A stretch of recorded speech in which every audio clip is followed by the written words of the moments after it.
You know that box in the attic?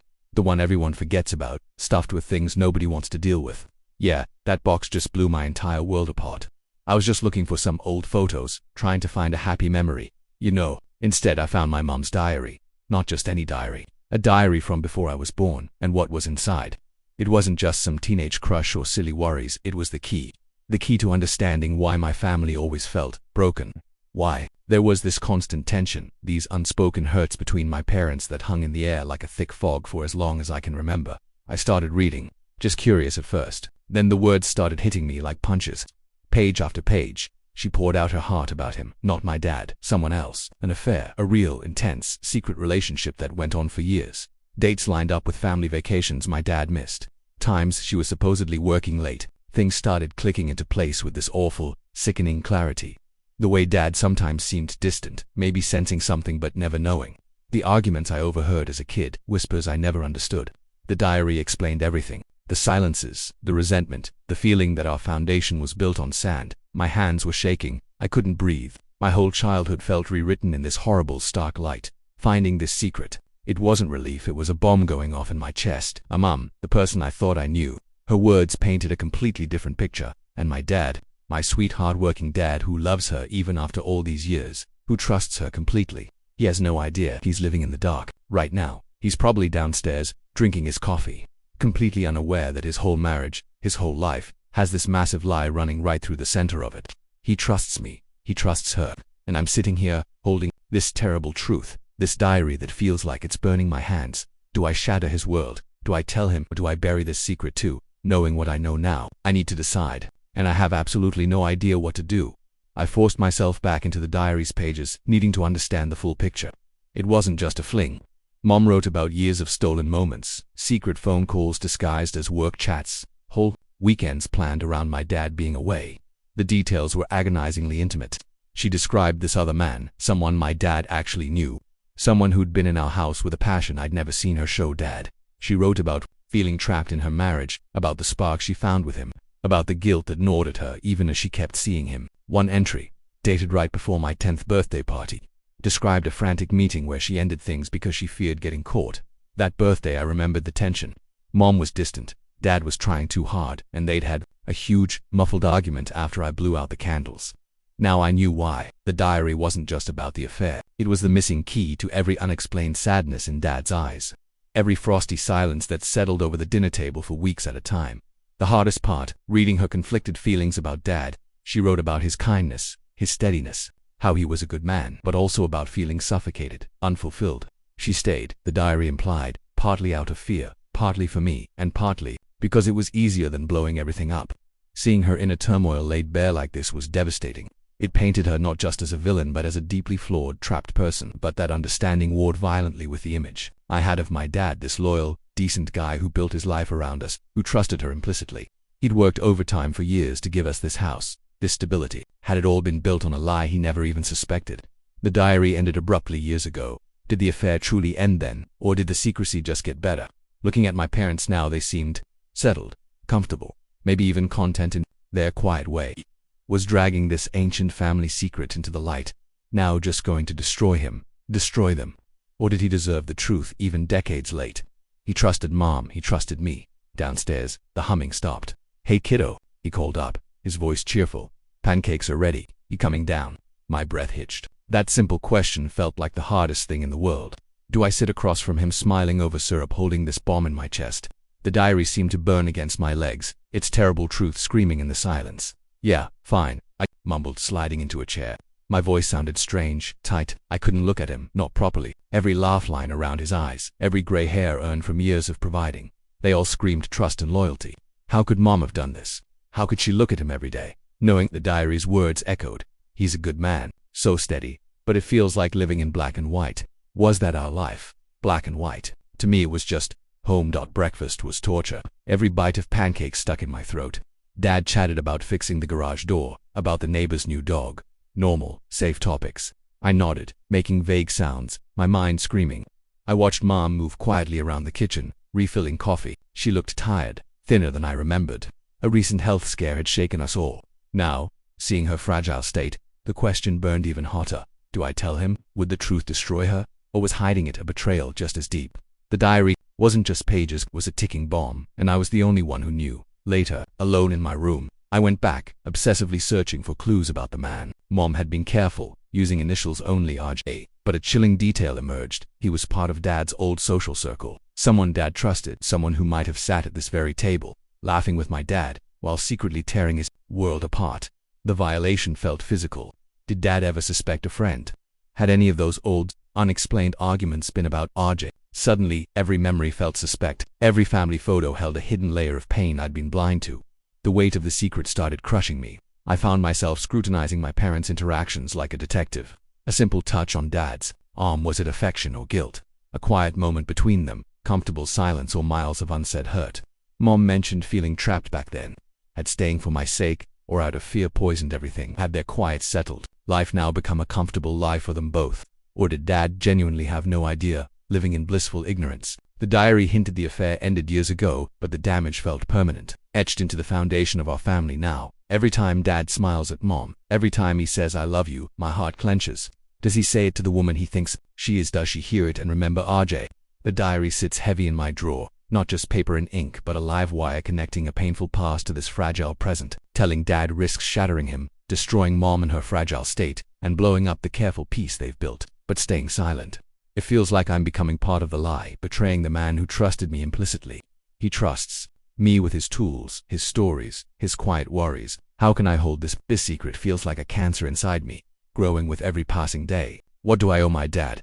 The truth, even if it destroys him. Or protection, even if it's built on decades of deception. I stare at the closed drawer, the unspoken name RJ echoing, and the weight of the decision presses down until I can barely breathe. I came home from class to find my dad in my room. He wasn't snooping, he was fixing my wobbly desk lamp, like he always did when something needed mending. My heart stopped dead in my chest.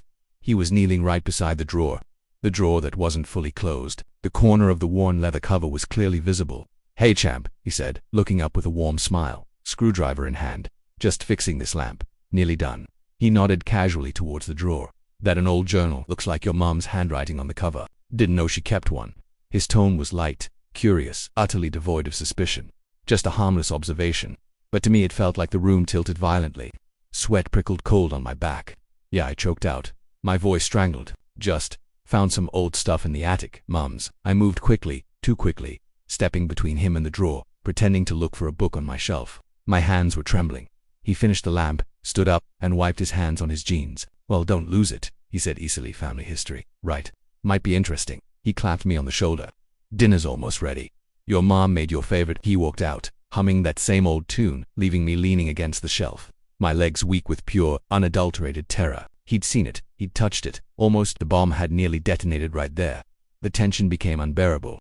Every family meal was agony. Dad's upcoming birthday loomed like a storm cloud. Mom was planning a small, intimate dinner, just the three of us. She seemed frailer lately, more anxious, jumping at small noises. Was it just her health, or did some deep-buried part of her sense the diary's presence, the secret poised to erupt?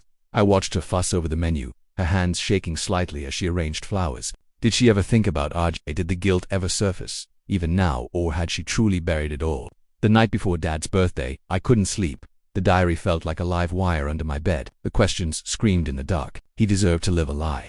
Does protecting Mom now mean betraying Dad all over again? Would the truth destroy him completely, or could he survive it?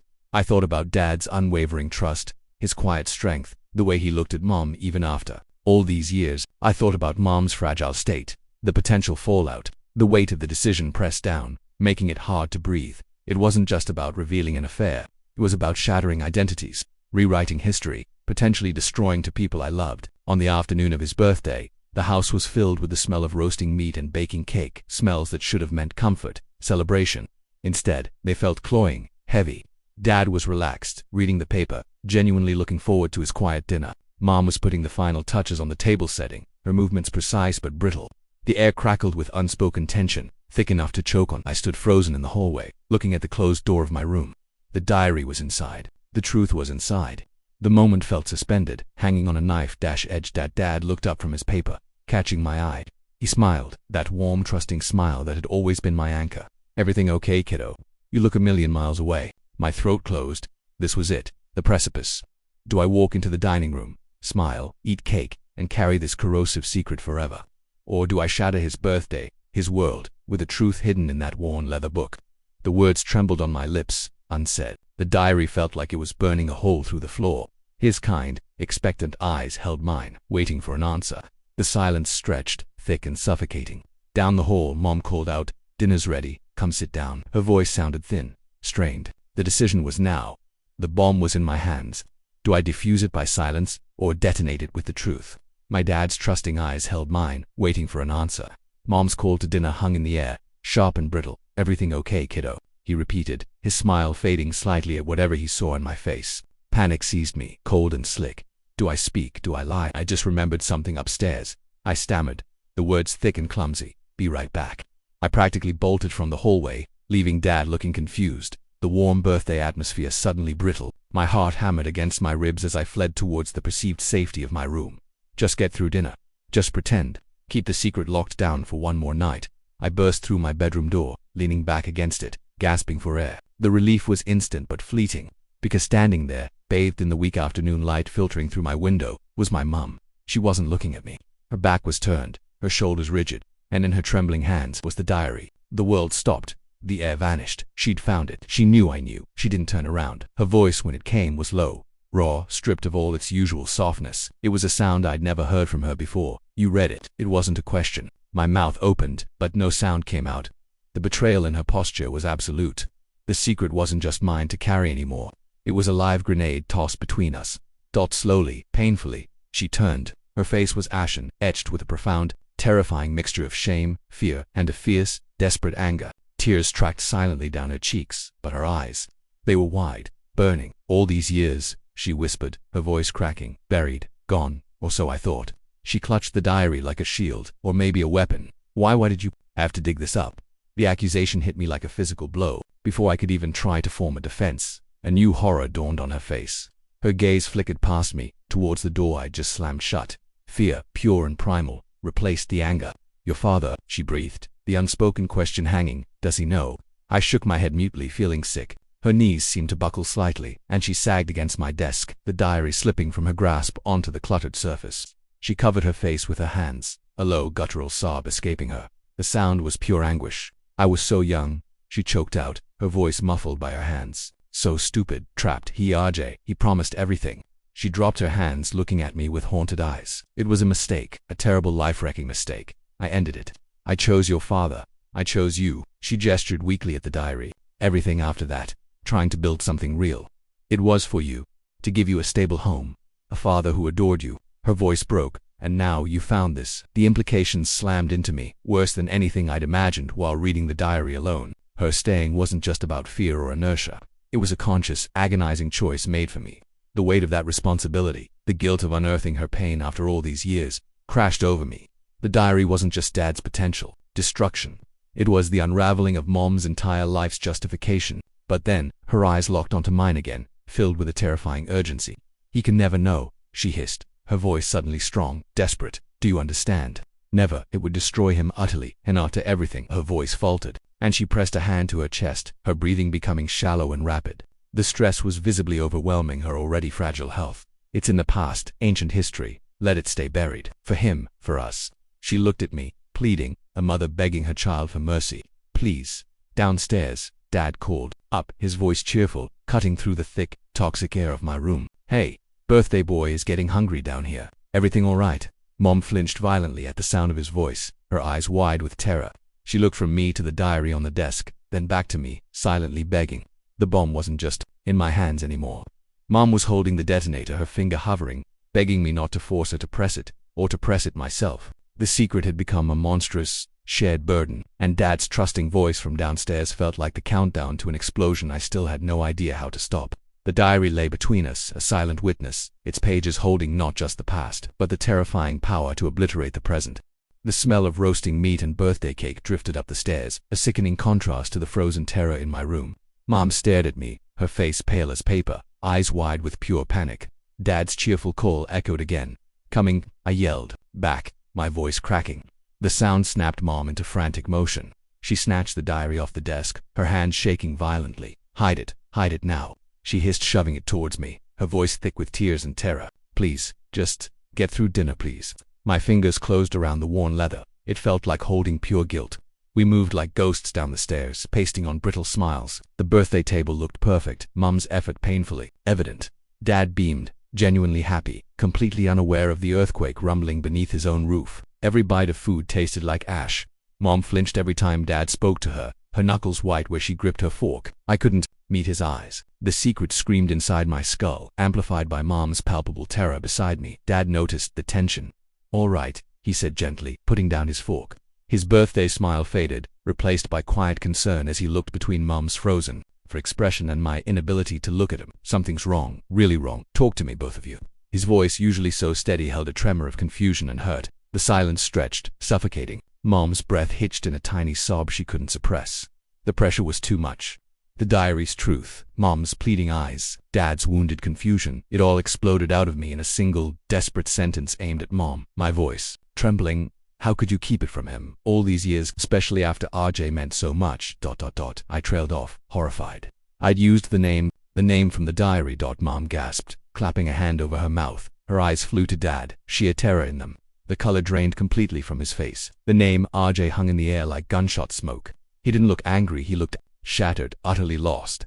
He slowly turned to Mom, his expression one of dawning horrific comprehension. "Robert James," he whispered, the name sounding alien and poisonous on his tongue. Your old boss. That's who it was." He wasn't asking me. He was asking her, his voice barely audible. "Stripped bare." Mom crumpled. Silent tears streamed down her face as she nodded mutely, unable to speak, unable to deny the truth finally laid bare by my accidental slip. The confirmation, the name spoken aloud, hit Dad like a physical blow. He pushed his chair back slowly, the scrape loud in the dreadful silence. He didn't yell, he didn't accuse. He just looked at Mom, a lifetime of trust dissolving in his eyes, replaced by a profound, bewildered grief.